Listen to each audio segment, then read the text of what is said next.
Saudações, caros ouvintes. Sejam bem-vindos ao nono episódio do StatCast. O meu, o seu, o nosso podcast sobre estatística, ciência de dados e inteligência artificial. Meu nome é Richard. Meu nome é Patrícia. O tema do nosso episódio de hoje é Machine Learning aplicado na área de saúde, um campo que combina tecnologia, estatística e impacto social para salvar vidas e otimizar recursos. Nosso convidado de hoje é o professor Tiago Almeida de Oliveira, bacharel em Estatística pela UEPB, mestre pela UFLA e doutor pela Exalc USP. Atua como revisor e editor associado em diversos periódicos nas áreas de Estatística, Saúde e Inteligência Artificial. Possui experiência em planejamento de experimentos, análise de sobrevivência, regressão, melhoramento genético animal e machine learning. Já ocupou cargos de coordenação e chefia no curso e no Departamento de Estatística da UEPB.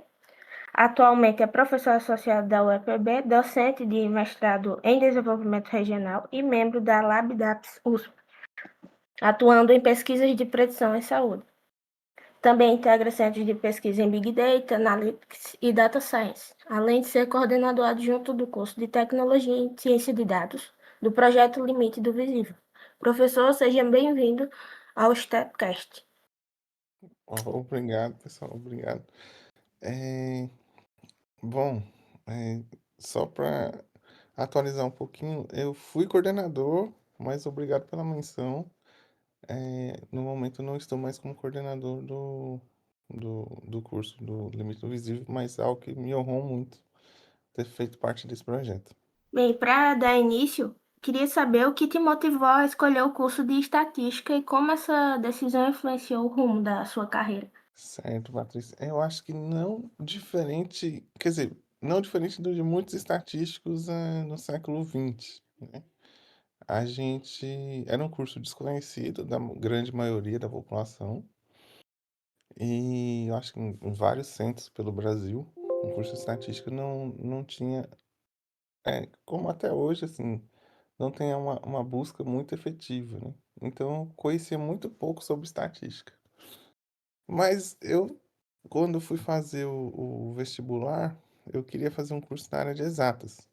Então, na Universidade Estadual, quando eu peguei você pegava na época, outros tempos, né? Você pegava uma caderneta do vestibular que falava de cada curso, com a descrição, e quantos anos e o que fazia. Aí eu fui procurar os cursos da área de exatas na Universidade Estadual. E ela tinha muitos cursos na área de saúde, na área de sociais, né? E na área de exatas, quando eu comecei a olhar os cursos, eu vi que a maioria era para a área de licenciatura. E eu era uma pessoa muito tímida, ainda sou tímido, mas eu acho que eu era muito mais tímido. E pensei, para licenciatura não é o que eu quero, porque eu não me via à época como um professor. Então, eu comecei a procurar os cursos, assim, qual curso eu poderia fazer de exatas na estadual, né, na Universidade Estadual. Aí passei, pelas licenciaturas todas e apareceu o curso de estatística. Aí estava escrito bacharelado, que eu não sabia nem o que era um bacharelado, mas eu só sabia que não era licenciatura. E aí eu fui conversar com a prima minha que morava em São Paulo e expliquei para ela que dos cursos que tinha aparecido, o que que ela achava desse curso. E ela falou comigo, né? Ela falou, olha, esse curso é muito bom. Ela com mais experiência do que eu, né? Esse curso é muito bom, bacharelado é para trabalhar na indústria. Eu acho que é um curso bom para você fazer. Vai com o coração aberto, vai ser bom para você. E aí eu me inscrevi no curso de estatística sem nem saber o que era estatística, né? Eu só sabia que tinha exatas. Aí acabei passando, passei no vestibular. E no primeiro dia de aula, eu me lembro até hoje, o professor Valber foi dar aula de estatística descritiva para mim. E aí ele perguntou, quem aqui... A pergunta de prática que a gente sempre, por alguns anos, sempre fez. Quem aqui fez o curso de estatística porque queria fazer o curso de estatística, ou porque sabia o que era o curso de estatística? Eu acho que eu era o que mais sabia sobre o curso, dos 40 alunos que estavam na sala. Porque eu tinha perguntado para minha prima, né? Os outros 39, praticamente ninguém tinha noção do que era o curso de estatística. E isso se repetiu por muitos anos, né? O curso de estatística ele não tinha uma grande popularidade, né? Mas quando eu comecei o curso, com 2, 3 semanas, eu fui meio que me apaixonando, porque você realmente trabalhava com números, que é o que eu gostava, e você via a aplicabilidade naquelas contas que você fazia, né? Então isso para mim foi muito importante de eu aceitar a profissão e falar, não, é essa profissão que eu vou levar, né? E nessa época você é muito jovem, como vocês aí, se vocês voltarem 4 anos no tempo, vocês têm muita insegurança do que vai fazer, de como vai ser o futuro, se está no caminho certo, né? Então, ter essa identificação com o curso foi muito importante para eu poder começar a me dedicar, a estudar, a querer ser um profissional melhor. Então, isso veio lá nas primeiras semanas de curso. Perfeito. Durante essa trajetória do senhor na academia, teve algum momento que o senhor resolveu unir estatística e saúde? Ou foi o que acarretou a sua vida mesmo? Foi levando e deu nisso? Então, perfeito, Richard. Eu, como estatístico, uma das coisas que estudando estatística, que eu via muitos professores falarem na época, né? Era a vantagem do estatístico de trabalhar em várias áreas. E eu sou uma pessoa que tem, assim, bastante curiosidade, gosta de estar atualizado, gosta de estar lendo, gosta de saber sobre ciência. Então, eu vi a oportunidade de trabalhar em diversas áreas que eu tinha imaginação em outros tempos. Por exemplo, na juventude eu fiz Senai e trabalhei com eletricidade. Então eu pensava, poxa, com estatística talvez um dia eu possa trabalhar na engenharia, fazer alguma coisa para engenharia elétrica, ou trabalhar com algum tipo de série de tempo. Então eu via essas possibilidades. Aí entrava sociais e tinha a parte de saúde também. Em saúde, na graduação a gente tinha muito pouco contato, só com alguns testes que envolvia a área que o pessoal da área de saúde usa mais, né? E os exemplos eram em saúde, mas na graduação muito pouco contato, né? Nossa graduação, à época, era diferente da graduação de hoje, não permitia você fazer disciplinas eletivas, não permitia você puxar uma linha clara do que você queria seguir. Mas eu achava muito interessante usar estatística na área de saúde. E aí fui para o mestrado, meu mestrado foi na área agronômica, né? Quando eu fui para Lavras, e lá eu fiz muitas disciplinas, e uma delas foi análise de sobrevivência. E a disciplina de análise de sobrevivência lá no mestrado, a aplicação era toda na área de saúde. Aí isso foi despertando a vontade de trabalhar com saúde, mas novamente eu ainda estava muito longe, né? Eu estava numa universidade agrícola e eu estava longe dos centros de saúde. No doutorado, novamente, eu tive algumas as disciplinas um pouco mais voltadas para a área de saúde, mas ainda não estava trabalhando. E voltei para a universidade. E na universidade estadual, uma vocação muito forte é a área de saúde. Então, paulatinamente, ao longo dos anos, eu fui começando a ter parceiros na área de saúde e começando a fazer análises estatísticas para o pessoal. Então, eu trabalhei com análise de sobrevivência para verificar o atraso no tratamento para câncer de mama. Aí você meio que vai voltando ao que estava ali no seu pensamento há muito tempo atrás. Mas esse match com a área de saúde só veio mesmo ali em 2019, né? Quando eu, querendo me atualizar na área de estatística, fui procurar assuntos relacionados à inteligência artificial, que estavam no boom, e descobri o LabDAPS, que é coordenado pelo professor Alexandre Chavegato.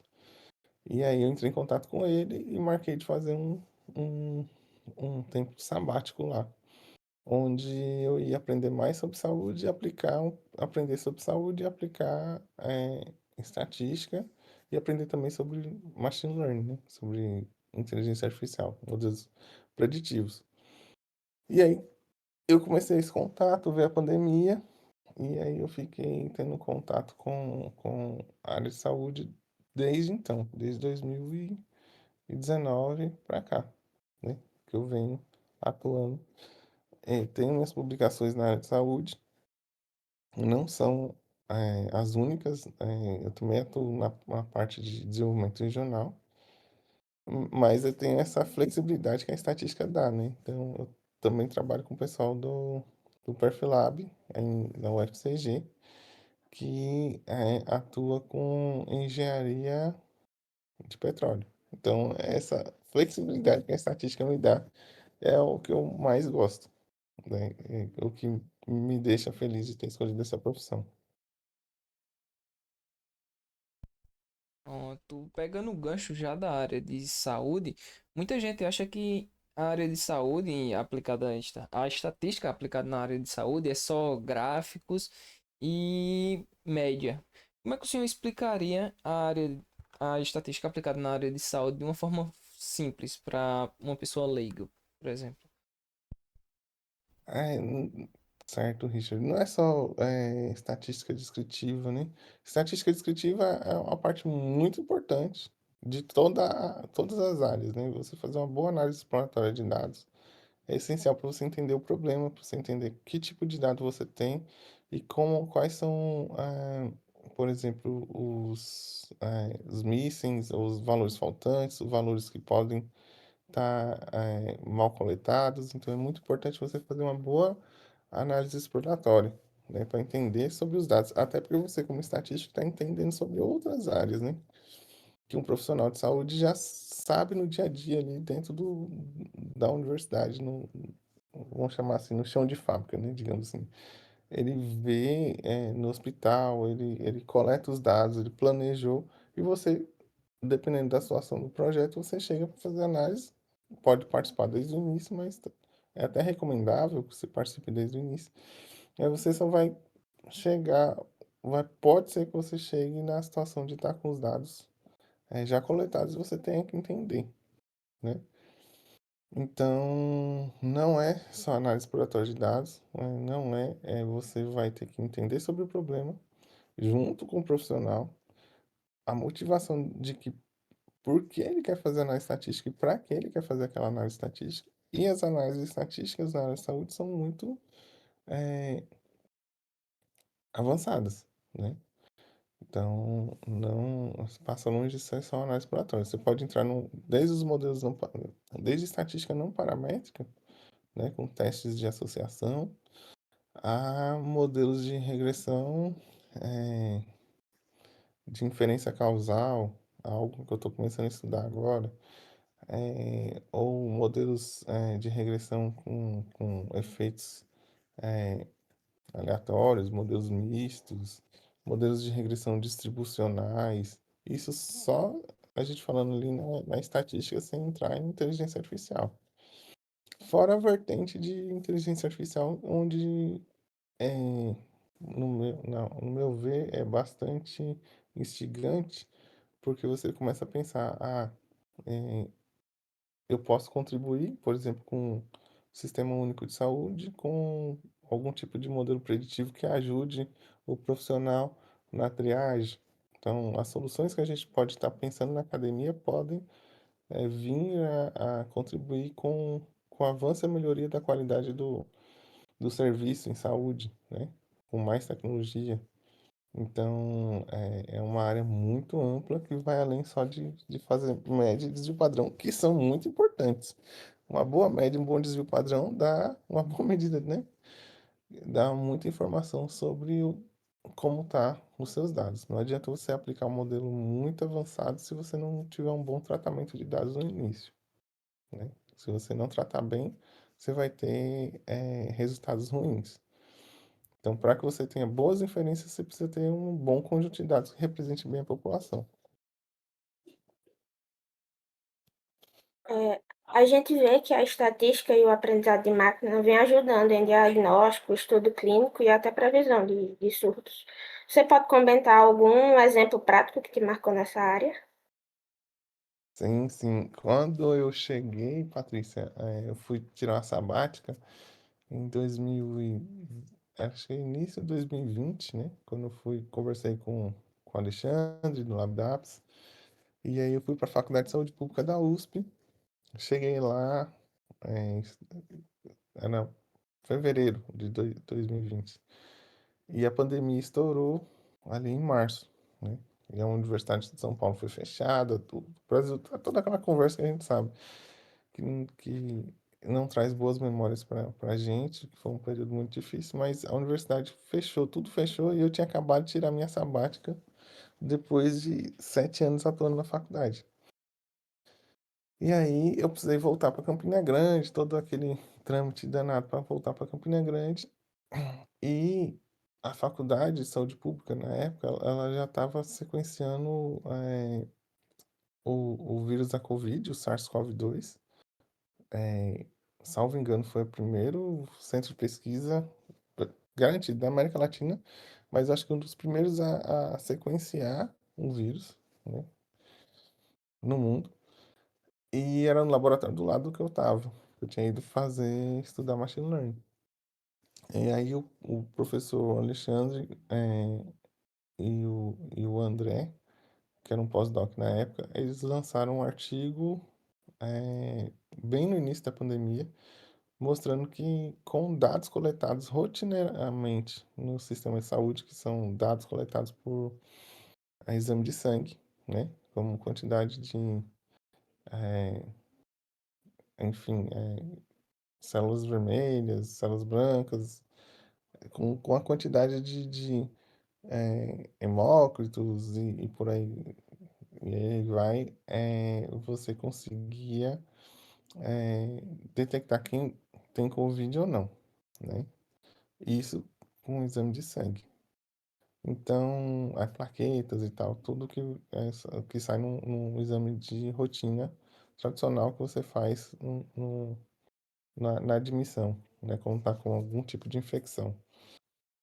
E aí mostrou que os modelos de machine learning eles conseguiam ter uma boa precisão para classificar quem tem Covid e quem não tem, então detectar Covid. Essa época não se tinha testes baratos. Se tinha um teste ouro, que é o PCR, mas ele demorava muito tempo para dar o resultado, alguns dias, por conta da demanda, né? E era o Brasil todo, os laboratórios estavam todos abarrotados, e aí demorava um certo tempo para sair o resultado, e às vezes o tempo de saber se tem ou não a doença era o tempo da pessoa, sei lá, ter alguma liberação do médico e infectar outras pessoas, agravar e por aí vai. Então, foi um avanço importante ali, mostrar que você poderia usar estatística, usar inteligência artificial para detectar se tinha Covid ou não. Eu não participei dessa pesquisa porque eu estava chegando, mas eu vi todos os bastidores dela, né? Eu vi ela saindo e tal, e a repercussão que teve. E foi o primeiro pesquisador a mostrar isso no mundo, né? Em seguida veio outros grupos validando pelo mundo. E após isso, a gente fez uma pesquisa essa, eu participei, que era mostrar, a gente tentou ver se era possível detectar se a pessoa vai agravar. Então a gente coletou dados de hospitais, e viu se com o exame na admissão era possível a gente dizer se a pessoa vai para UTI, qual o risco dela morrer, qual o risco dela ir para ventilação mecânica. Esse foi o segundo estudo. Então, com os mesmos dados coletados na admissão, no exame de sangue, número de plaquetas e por aí vai, a gente conseguiu, era 18 variáveis, uma precisão e uma acurácia muito grande no modelo para identificar quem eram os pacientes que mereciam maior atenção, né? Então, mostrou a polivalência do algoritmo e serviu com uma linha de pesquisa muito importante para se pensar a modelos que possam ajudar, né, no prognóstico de doenças. Então, essa pesquisa eu participei e eu eu gostei bastante. E ali foi, eu acho que meu batizado na área de saúde e de inteligência artificial voltada à saúde. Então, aproveitando, você acredita que essas técnicas de aprendizado de máquina estão sendo bem aproveitadas pelo setor de saúde no Brasil? O que é que ainda falta evoluir? Patrícia, olha, é, a gente ainda está numa época de desenvolvimento, né? De ampliação das trincheiras, vamos falar assim. É, a gente tem um sistema muito heterogêneo. Se a gente sair de um centro, uma região metropolitana e for para o interior, o acesso à saúde, o acesso aos sistemas, o acesso à tecnologia é muito diferenciado, né? Então, assim, vai ser um grande desafio à medida que sistemas forem sendo lançados, né?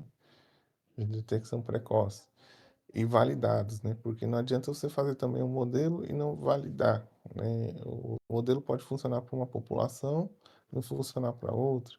Ele tem que ser muito específico, ele tem que ser muito bem especificado, na verdade. Tipo, um modelo que funciona para um hospital em Campina Grande pode não funcionar para um hospital em Recife, pode não funcionar para um hospital em Monteiro, pode ser que ele funcione só para o hospital de Campina.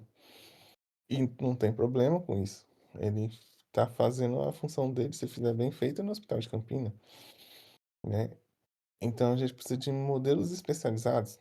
É um caminho. O outro caminho pode ser compartilhar a informação entre os modelos e usar outras tecnologias relacionadas com machine learning, com o aprendizado federado,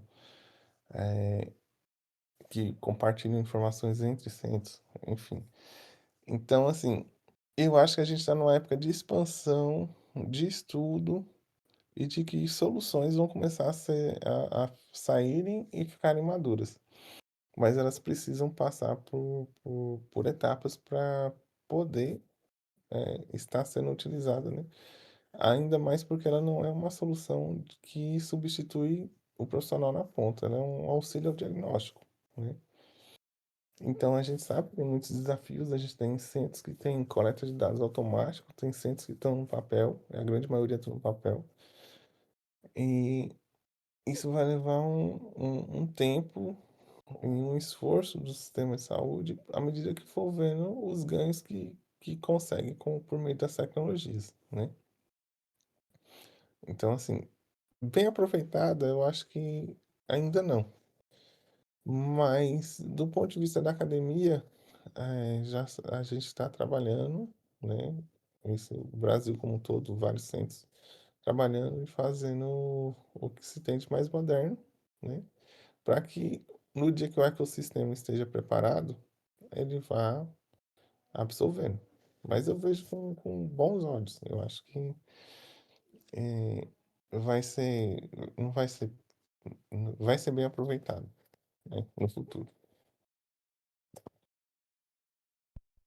Pô, há quem diga que os modelos preditivos podem acabar substituindo as decisões médicas. Na sua opinião, qual deve ser o papel da inteligência artificial em relação ao julgamento dentro da saúde ali na tomada de decisão? Lembrando que os bancos de dados muitas vezes são incompletos e têm aquelas lacunas. Isso atrapalharia a decisão da IA em relação ao diagnóstico? Sim, sim, Richard. Para um bom diagnóstico, né, um bom modelo, ele precisa de bons dados. Então, se os dados tiverem problema, o modelo não vai ser o salvador da pátria, né? Então, é um princípio que a gente vê na estatística, que a gente precisa de uma boa amostra para poder representar bem a população, para poder tomar decisões de forma mais assertiva. E não é diferente com o machine learning. Se os dados forem ruins, vai levar a previsões ruins. Fora que se os dados tiverem viés, tiverem preconceito, seja por raça, etnia, pela forma de coleta, o algoritmo vai reproduzir esses vieses, né? Ele não vai naturalmente eliminar isso. E aí precisa da supervisão humana para que possa tomar as decisões e fazer com que as correções necessárias para fazer com que o sistema funcione da melhor forma possível, gerando boas provisões. Bom, eh, substituir, eu acho que não é o caminho e eu não penso que seja por aí. Eu acho que ele vem como e está sendo usado como suporte à decisão, seja numa, na hora de um radiologista utilizar e verificar um exame para detecção de câncer de mama.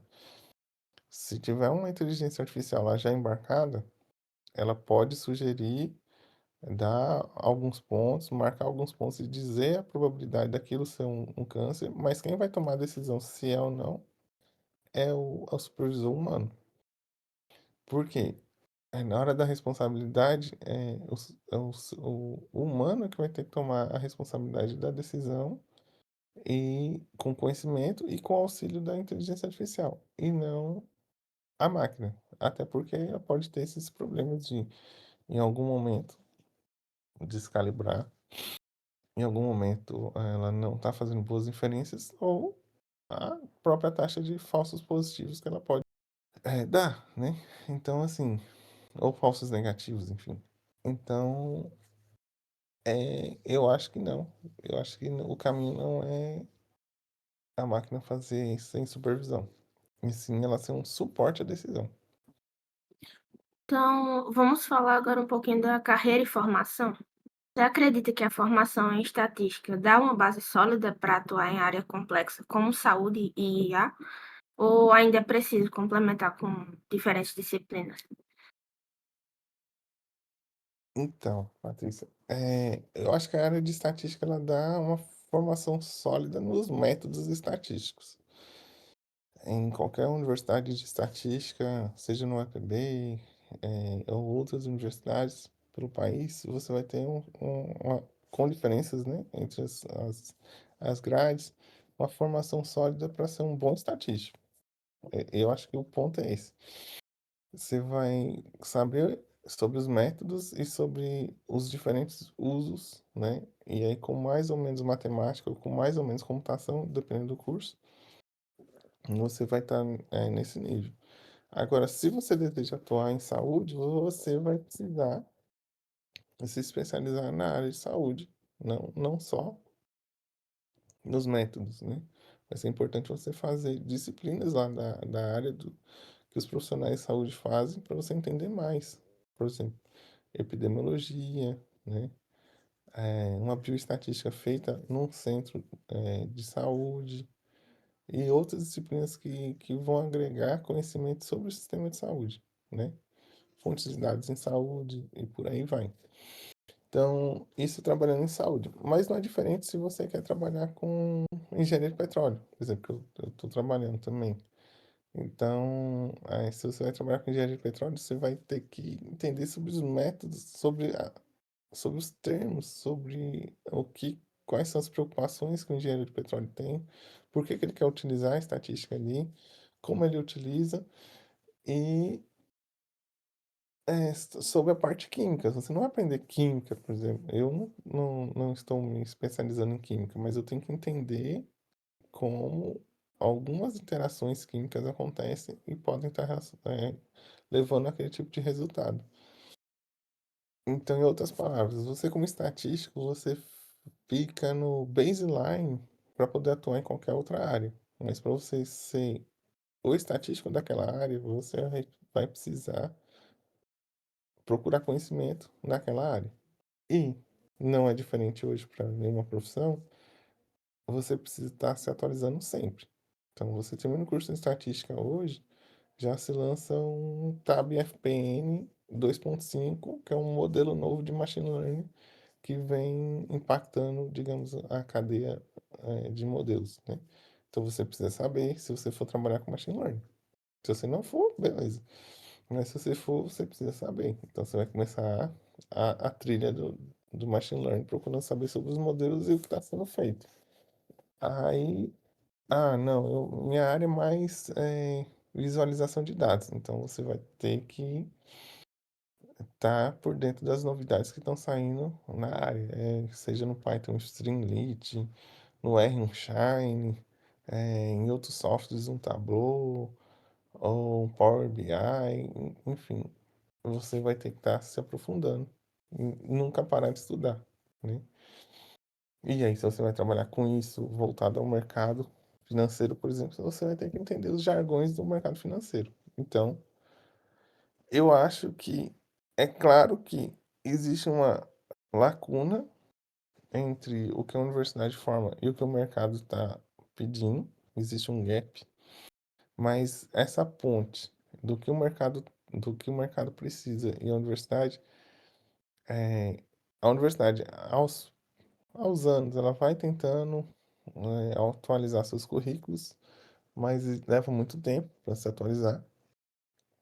Então, fica na responsabilidade de cada profissional, eu ia falar aluno, mas de cada profissional que já sai da universidade, a buscar os meios de fazer as pontes com a área. Então, uma especialização, por exemplo, é um caminho para que você consiga atuar, né, como estatístico na área de saúde, tá? Pegando esse gancho aí, o senhor teria mais algum conselho para quem quer trabalhar na área de mercado de dados, que está ali terminando o curso ou já acabou de se formar? Eu tenho. Não, o primeiro conselho é estude, estude, estude, mas além disso, vamos pegar duas situações. O que eu vejo hoje, né? Que talvez a experiência, agora, se for pensar, né? Desde quando eu terminei meu curso de estatística, em 2006, já se vão quase 20 anos, né? Vai fazer 20 anos. E o tempo passa e você não percebe. Mas, se eu estivesse hoje, voltasse 20 anos atrás, estivesse no curso de estatística para me formar, eu procuraria fazer todos os cursos, né, que eu pudesse, com calma, não gerando ansiedade, não gerando o que é um grande mal que a gente tem hoje na sociedade, não colocando os pés pelas mãos, mas eu procuraria fazer alguns cursos em áreas que eu acho que são importantes para mim. Por exemplo, eu pretendo trabalhar com análise de dados em setor financeiro. Então, eu faria cursos em plataformas que a universidade não, por acaso, não ofereça. Eu faria cursos voltados para a área financeira, para aí começar a me preparar com os jargões, com os tipos de modelagem. Às vezes você vai fazer um curso que o profissional vai usar os modelos que você viu na faculdade. Tudo bem. Mas ele está usando, ele está interpretando nos termos lá do mercado, ele está falando sobre algumas coisas que o mercado valoriza e você vai começando a tomar propriedade sobre aquilo. Porque não adianta você chegar muito técnico em uma entrevista ou numa situação de trabalho e ficar falando muito sobre statistics sem ter o contexto do qual o valor disso para a tomada de decisão, né? Não, eu tô ali, mas eu gosto muito de pesquisa, eu quero continuar nessa área de pesquisa, eu quero me aprofundar nos métodos estatísticos, é algo que eu tenho curiosidade, eu quero ir mais fundo. Aí são as pós-graduações que vão te levar a isso, né? Mas eu não me preparei, eu não tenho tanto currículo para isso. Não é tarde. Procure os professores, mande artigos, procure trabalhar junto com os professores, mandar trabalhos conjuntos. Mesmo você saindo da universidade, você ainda pode continuar fazendo isso para ir criando um currículo mínimo para você poder entrar num mestrado estrito sensu, né? Fazer uma pós-graduação estrito sensu. É a área de saúde, um MBA, um cursos nessa área. Se eu não tiver dinheiro, se eu estou supondo o fato ali, estou terminando a graduação e eu vou precisar trabalhar e tal. Vá fazendo os cursos que você consegue fazer e procurando vagas na área, né? Porque. E aí, conforme conseguir a vaga, continue se especializando para alcançar os seus objetivos. Eu acho que seria isso, tá? Não desistir, né? Não achar que não é para você. Se você gosta do que você faz, continuar batalhando para você conseguir seu lugar ao sol, né? Seja no mercado, seja na academia. É claro que se você não gosta do que você faz, tiver terminado o curso por terminar, aí é muito mais difícil, né? Mas até nessas situações tem gente que consegue ainda posição na área, né? E o mercado está bem aquecido. O que ele coloca é uma barreira para entrar. E essa barreira que você tem que batalhar junto com seus conterrâneos, né? Seja de turmas mais à frente que já passaram, turmas outros, e pegando os exemplos do pessoal para você conseguir passar essa barreira do mercado e conseguir entrar nele. Uma vez estando dentro do sistema, né, digamos assim, trabalhando e atuando na área, aí fica mais fácil para que você consiga se recolocar ou fazer cursos, entender o que precisa ser feito para você se atualizar. Existe algum outro erro como que você vê nos iniciantes da área ou seria justamente esse fato de não procurar uma especialização? Ó, vamos partir do pressuposto que todo mundo muito jovem, né? Então, Uhum. muitos alunos de estatística, que já são poucos, né? A gente sabe forma poucos, muitos ficam se batendo pela universidade por algum tempo, até tomar um rumo, digamos assim, na vida. Então, não é todo mundo que já parte desde o início já focado naquilo que quer. Aí já entra numa iniciação científica, já pensa no mestrado desde o começo. Ou já começa a fazer os cursos e já está se preparando para o mercado desde o do começo. Muita gente começa a acordar com isso no último ano de graduação, quando vê que as portas vão se fechar, no sentido assim, vai estar fora e vai depender dele para procurar posição no mercado. E às vezes ele não procurou se preparar no processo. Mas, como eu disse, para a área de estatística, eu acho que não é tarde. Desde que você tenha afinco, vontade, e aí procure os professores. Você tá no, já teve exemplos aí na universidade de alunos que chegou, procurou os professores e falou: Ó, eu não fui não procurei o melhor caminho até aqui, mas daqui em diante eu quero. E o professor vai lá e aposta e coloca num projeto e estende as mãos e o aluno vai, né? Tem exemplos com a professora Ana Patrícia, para citar nomes, né? Com o professor Silvio, que está coordenando o podcast, de alunos que pediram ajuda e os professores acolheram e depois esses alunos foram para hoje estão brincar até melhor do que o professor. Então, assim, o nosso papel como educador é esse, é encaminhar vocês para que vocês tenham a melhor efetividade possível. Se vocês não forem efetivos, o nosso papel acaba não sendo profícuo, acaba não sendo bem executado, né? Se os nossos filhos da academia não conseguirem se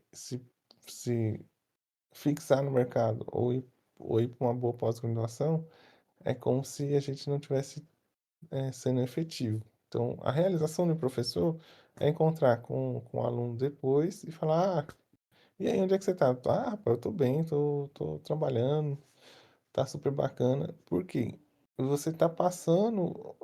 A missão do educador é essa: é passar o conhecimento e promover melhoria na vida das pessoas, né? E esse aluno vai promover uma melhoria na vida da família, vai promover uma mudança de renda e por aí vai, né? Isso acontece no projeto que eu fiz parte lá, que foi do Limite do Visível. Os alunos faziam um curso de ciência de dados e recebiam uma bolsa para isso, e essa bolsa acaba sendo uma mudança de paradigma dentro da família deles, na maioria dos casos, né? Uma mudança de renda que impacta, que leva as pessoas a terem uma mudança real de vida, né? Então, o- existem estudos que mostram que em comunidades que as pessoas fazem um curso superior, é a maior percentual de mudança de situação de renda, de situação de vida, as pessoas que fizeram o ensino superior são muito mais impactadas em renda e conseguem melhores empregos do que os que não fizeram, tá? Então, o caminho, né, ainda é a educação. E, claro, não é educar por educar, não fazer um curso por fazer. Eu já vi alunos que fizeram curso de estatística por fazer. E é um curso tão difícil, não é um curso fácil, né? Não vou citar nomes de curso, mas existem outros cursos que são mais fáceis de se fazer, que o processo é menos doloroso. O curso de estatística, ele tem suas dores, ele tem um nível de dor bem alto, ele não é tão fácil. E você fazer um curso desse que não é tão fácil e não buscar colher os louros do processo é algo que, para mim, eu sempre pensei nisso. Eu estou fazendo um curso difícil e eu sei que isso aqui vai ser importante lá no futuro. E, e, e eu vou batalhar para que isso realmente aconteça na minha vida, né? Eu sempre pensei assim e eu sempre procuro passar isso para meus alunos. Nas palavras do senhor, colher os louros do futuro, a gente sabe que o senhor está em uma viagem aí nos Estados Unidos, no Texas, por meio dos seus estudos e da academia. O senhor poderia contar como é que está sendo essa experiência de estar a trabalho viajando? Sim, Richard. Vou voltar lá pro Thiago de 1998, sei lá. Fazia 98? Não, 2006. 98, 99, que fazia ali o primeiro ano do ensino, é, antigo ensino médio, né? E tinha na aula de geografia vendo lá sobre, via América do Norte, via Europa e tal, e pensava, poxa, seria uma coisa que eu quero fazer na vida um dia é viajar, conhecer, ir. E a gente sabe que a realidade, eu era em Campina aí, né? Eu morava, na época eu morava na Liberdade e tal. Não tinha perspectiva nenhuma de como eu vou fazer isso, né? Como é que eu vou sair? Até para passear, não tem. E a educação que me trouxe isso. O fato de eu ter feito curso superior, de atuar na área, permitiu com que eu pudesse planejar viajar, tudo bem. Mas ainda é caro, ainda é difícil, tem família. Então, eu não via com uma plausibilidade tão grande. Com a minha entrada na área de Machine Learning, trabalhando com LabDAPS, trabalhando com o Perfilab da UFCG, né, que é o laboratório de perfuração, e atuando como pesquisador, aquele sonho do menino lá do passado de poder um dia estar viajando começou a aflorar e voltar e falar, rapaz, será que é possível? E aí eu comecei a procurar. Eu vim para alguns congressos dos Estados Unidos, encontrei com o professor Augusto de Moraes. Inclusive, eu tô até eu tô na casa dele aqui passando o Thanksgiving, que é o Dia de Ação de Graças, né? E aí conversei com ele. Ele era professor aqui, ele tinha assumido a posição na Universidade do Texas. É, Universidade do Texas, é, aqui chama UT Health, que é a Universidade do Texas Health, né? Que funciona Health Houston, que funciona aqui em Austin, que faz parte do sistema das universidades do Texas, né? E aí conversei com ele sobre a possibilidade de vir. E aí eu também atuo no mestrado em desenvolvimento regional, aí na UEPB, e surgiu uma bolsa do no atual governo Lula, eles lançaram financiamento para os programas de pós-graduações que precisam, que querem crescer. E o nosso programa de pós-graduação ganhou. E ganhou várias bolsas, entre elas uma bolsa para pesquisador visitante. E aí, então, eu acho que o Cosmo tinha se aliado para que eu pudesse tentar vir para cá. Apesar da situação mais difícil, né, de imigração, eu tentei, demorou um pouco mais, mas deu certo. E eu vim para cá. E aí, onde colhendo os louros, de certa forma, foi a dedicação, o estudo, o acreditar no sonho, colocar um objetivo, eh, e, e trabalhar em foco disso, e aí deu certo, né? Eu tô aqui, tô gostando bastante, a infraestrutura é muito boa, né? Não tem o que falar. Trabalho com pessoas muito bacanas, tem pesquisadores brasileiros aqui também,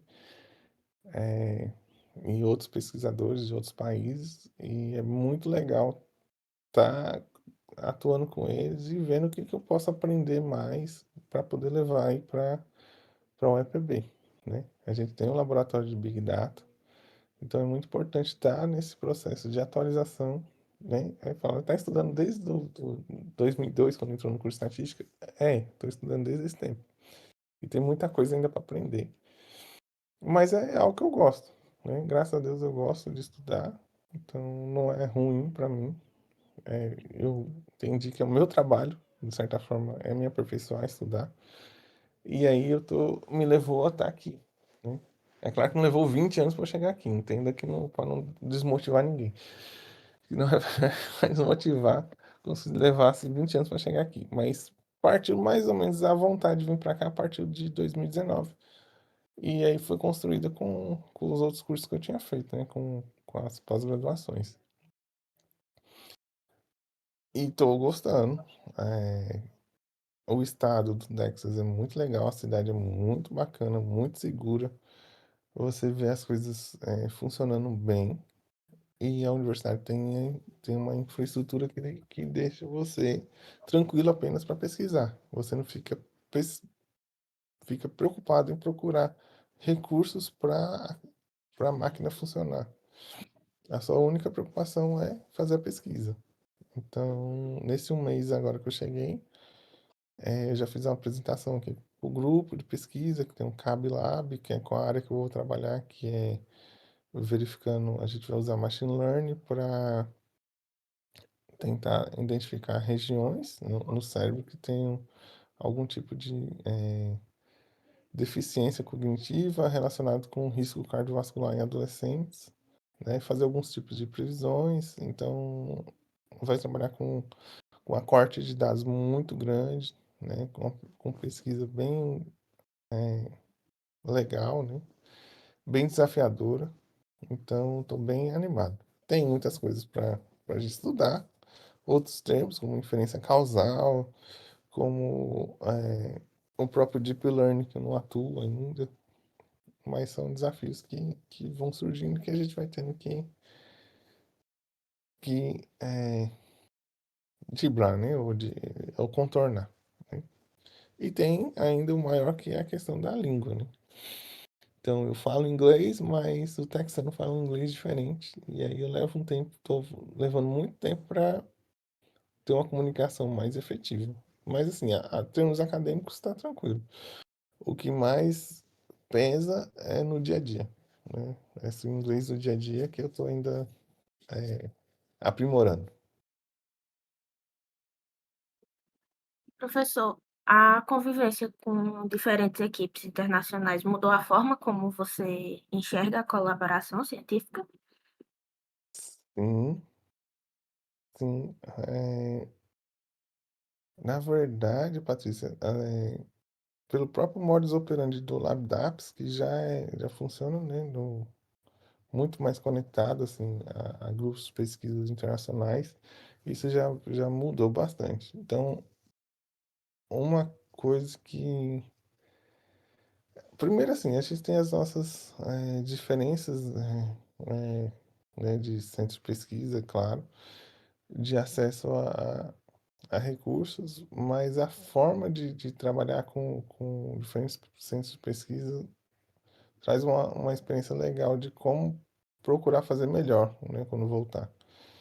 Então, eu acho que isso vai ser bacana, né, voltar e ver e entender também como ter acesso a grandes cortes, né, de dados, como você poder contribuir com outros pesquisadores. Então, eu acho que isso é muito interessante e essa experiência traz bastante. Em termos de métodos, tem esses novos estudos para mim, mas que não são novos na literatura, né? Então, por exemplo, inferência causal já há muito tempo o pessoal trabalha, mas acaba atualizando o próprio centro, né, da gente. Então, no momento eu desconheço quem trabalha com inferência causal próximo a mim ali no Big Data, né, da UEPB. Então, pode ser que traga novas fronteiras de pesquisa para vocês, né? E para futuros caminhos aí que a gente pode pensar em pós-graduação, por que não? Na UEPB a gente tem um corpo docente qualificado atualmente, né? Na UEPB, e com qualificação boa na área de saúde, então a gente pode pensar numa pós-graduação aí no futuro, né? É, Vamos esperar passar os momentos mais delicados agora da universidade, que a universidade recompor o seu orçamento, voltar a ter as aulas, mas é algo que a gente pode pensar assim no futuro. Tendo em vista que o senhor já trabalhou com equipes brasileiras, americanas e talvez até de outros países, qual seria a parte da estatística que o senhor queira que os profissionais da saúde entendam melhor? Tipo, regressão linear, algo do tipo assim. Qual seria a parte que o senhor gostaria que eles entendessem melhor para ter uma comunicação mais adequada?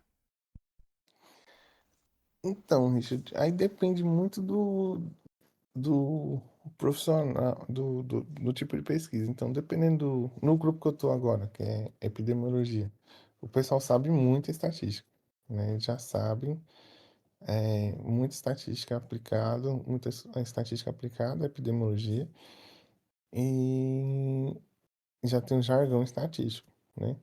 Então, isso facilita muito na conversa, nos caminhos que vai seguir. E aí, às vezes, você comentar, sei lá, de um modelo de regressão distribucional. Ah, ele não conhece, mas ele já está aberto para usar. Se funcionar, se você mostrar por que que funciona, qual a diferença, e aí você vai ter que ter uma parte técnica para mostrar o ganho ou não de usar a técnica, né?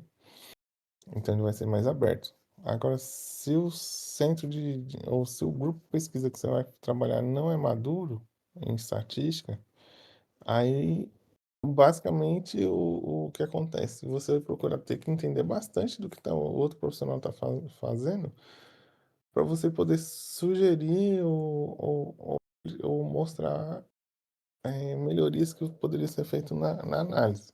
Normalmente, ele não vai resistir, porque você vai ser o especialista da área que vai estar falando, né? E a mesma coisa que você está na sua casa e você chamar o rapaz para olhar, tipo, sua energia. Eu vou dar um exemplo, não sei se vai ser muito feliz, mas vamos supor que você está com um problema na sua casa e chama um profissional para olhar e você acha que está com um problema sei lá, de tensão na casa, enfim.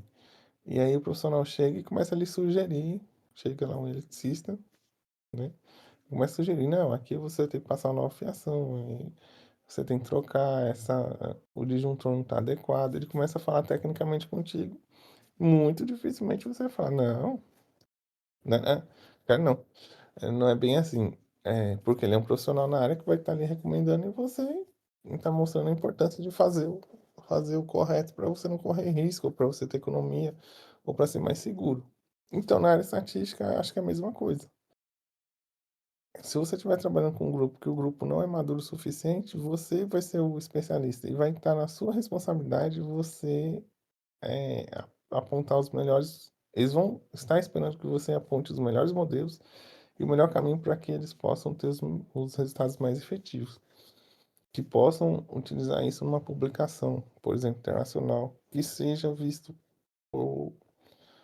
pelos pares na hora de avaliar como uma estatística elegante, bem feita e tal. Então, eu acho que é mais ou menos por aí. né? Se o grupo e houver uma colaboração muito maior, aí talvez caiba você no grupo a oferecer cursos de estatística para nivelar todo mundo no mesmo nível de conversa, né? Então, é, por exemplo, no Perfilab, o pessoal é engenheiro e são engenheiros fantásticos, né? Eles estão fazendo coisas muito avançadas em engenharia. Mas não necessariamente eles necessitam saber de estatística, eles sabem de estatística. Mas à medida que a gente foi trabalhando lá, que é eu e a professora Michele da UFCG, a gente foi oferecendo seminários e palestras para conversar um pouco mais de estatística, para que eles entendam um pouco mais. Da mesma forma, a gente participou de muitas palestras e seminários e congressos em que a gente vai para a área de engenharia e começa a entender sobre um poço. Então, essa troca é necessária, né, para ter uma maior sinergia. E a gente pensa que não, mas a gente tem um português diferente relacionado ao statistics, né? Que a gente de estatística entende na primeira vez que fala, mas uma pessoa que está fora da área não faz sentido, né? Então é necessário a gente tratar esses termos de uma forma mais voltada ao negócio, né?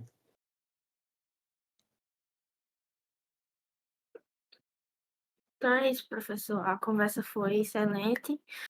Foi muito legal ouvir suas histórias, entender como tudo está acontecendo aí na prática. Deu para ver como a estatística e o machine learning já estão transformando muita coisa na área de saúde. Eu agradeço pela conversa. É Bem, isso, Patrícia, eu agradeço. agradecemos muito pela presença e por compartilhar sua experiência. Teria algum meio de comunicação para quem queira acompanhar seu trabalho? Instagram, rede social, alguma coisa do tipo, professor? Eu não sou muito de postar é, as coisas no Instagram ainda relacionadas à pesquisa, né? Talvez é algo que até que eu tenho que trabalhar mais, mas pode me seguir no Instagram, que é o arroba @tadolive. Lá tem um pouco do dia a dia, eu sempre estou postando do dia a dia. Também tem coisas relacionadas à pesquisa, né? É, o meu e-mail, que é tadolive@servidor.epb.edu.br, para quem quiser entrar em contato, né? E também pode, não sei, me seguir talvez no LinkedIn, né? Que aí também é uma maneira. Tudo é Tado Live, que é Thiago Almeida de Oliveira, é abreviado fica Tado Live. Aí seria uma maneira de acompanhar e se quiser entrar em contato. Fique à vontade. Feito, professor. E assim encerramos mais um episódio do StatCast. Acompanhe nossos próximos episódios no Spotify e nas redes sociais. Até a próxima, caros ouvintes.